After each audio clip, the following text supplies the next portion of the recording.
So we are working on a segmentation procedure using semi-automatically annotated segmentation procedure using immunohistochemistry, and more specifically immunofluorescence.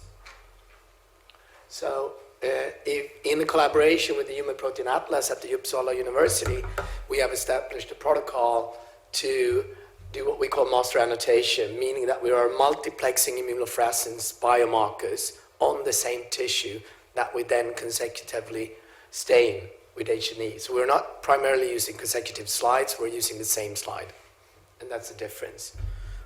Using that, we're able to generate highly detailed annotations using one of the thresholding on the immunofluorescence staining on the parenchyma. And what's special about this staining is that normal clinical staining is usually basal cell marker staining, like a P63 or high molecular weight cytokeratin, together with an racemase Amacar staining for cancer. Here we add on the epithelial cell marker. So we have a pan-cytokeratin staining, a CK8 or 18 staining, that highlights the parenchyma from the stroma, thereby creating an annotation that the pathologist then can rectify. Using this model, we have trained different networks, and the first network that we trained was based on prostatectomies alone. So that's the enormous amount of area that we train on.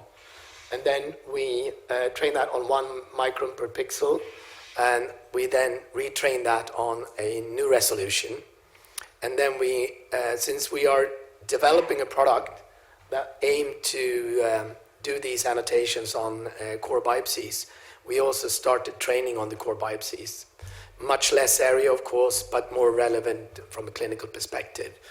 And then we added on all the different ones, and by combining them all together, we winded up having really nice F1 scores. So this is just to show the predictions with the heat map and the ground truth. And the ground truth that we test against now is the ground truth generated by this master annotation procedure.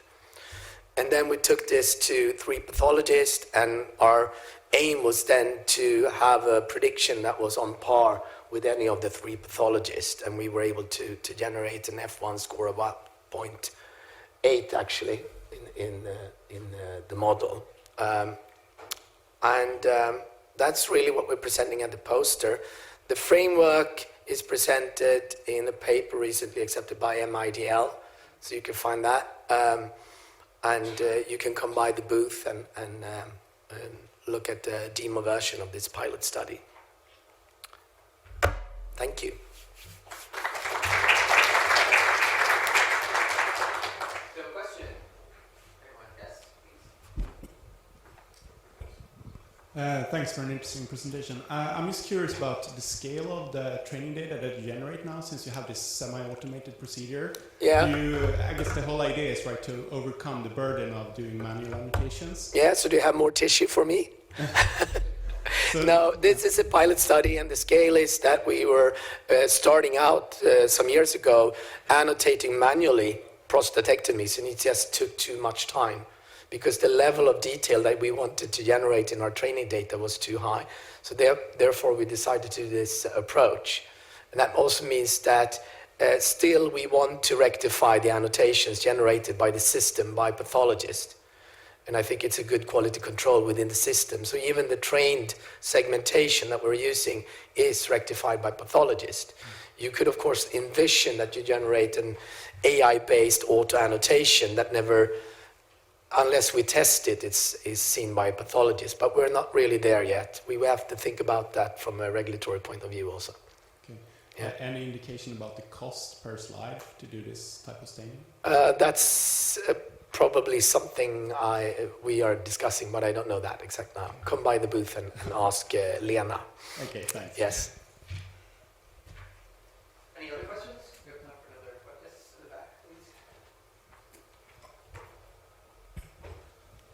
So what was the variability in your tissues in terms of the grade of the tumors? For example, it's quite easy to stain with all the antibodies in a well-differentiated or 3+3 prostatic carcinoma.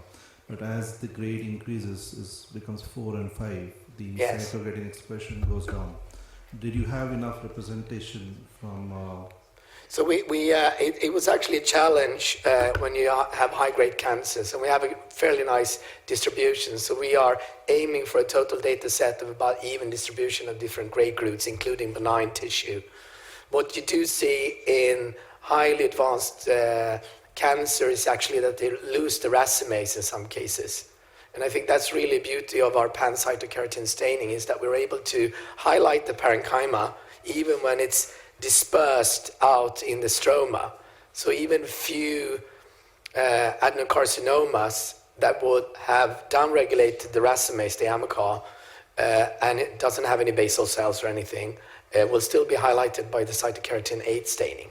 So we see that in the tissue, and by that we're able to detect it and train on it.